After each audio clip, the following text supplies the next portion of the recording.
ආයුබෝවන් ඔයගොල්ලෝ සාදරයෙන් පිළිගන්නවා ග්‍රීන ටුමෝරෝ විත් සකුනි මගේ YouTube නාලිකාවට.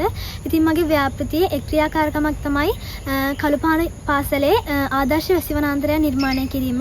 ඉතින් මම මුලින්ම සිදු කරේ ඒ ස්ථානය බලලා ඒ ස්ථානයේ තියෙන ආක්‍රමණශීලී ශාක ක්‍රමානුකූලව පරිසර පද්ධතියෙන් ඉවත් කරා. ඉතින් උදාහරණයක් විදිහට ගත්තොත් පියුලේරියා, ඩෙසටෝනියා, අරුණාදේවි, කටකළුබෝවිටියා වගේ ශාක විශාල ප්‍රමාණයක් ඒ ස්ථානයේ තිබුණා. ඉතින් අපි ඒවා නිවැරදිව ඒ පරිසර පද්ධතියෙන් ඉවත් කිරීම සිදු කළා.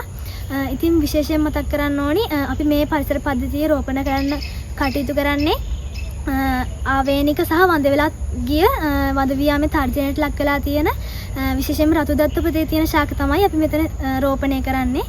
ඉතින් ඒ වගේම අපි මේක පාසලකම සිදු කරන්නේ ඒ පාසල් සිසුන් මේ ආක්‍රමණශීලී ශාක මොනවද මෙහෙට ආවේනික ශාක මොනවද කියලා දන්නේ නැහැ. ඉතින් අපි ඒ පිළිබඳව දැනුවත් කරලා මේ ආදර්ශ වැසි වනාන්තරයෙන් ඒගොල්ලන්ට දැනුම ලබා දීලා වඳ වියාමේ තර්ජනයට ලක් වෙලා තියෙන ශාක විශේෂ මේ පරිසර පද්ධතියට ගේන්න තමයි මම කටයුතු සිදු කරන්නේ.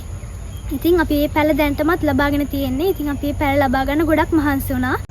ඉතින් මට මේ කාර්යය සිදු කරන්න ගොඩක් පාර්ශ්වකරුවන් සහාය ලබා දුන්නා පරිසරවේදීන්. ඒ වගේම මට පැල ලබා ගන්නත් ගොඩක් සහාය වුණා. ඉතින් ඕගොල්ලන්ටත් ආරාධනා කරනවා පරිසරයට ආදරය කරන පරිසර මාතාව ආදරයෙන් රැක බලා ගන්න මගේ YouTube නාලිකාව සමගින් සම්බන්ධ වෙලා ඉන්න කියලා. ස්තුතියි.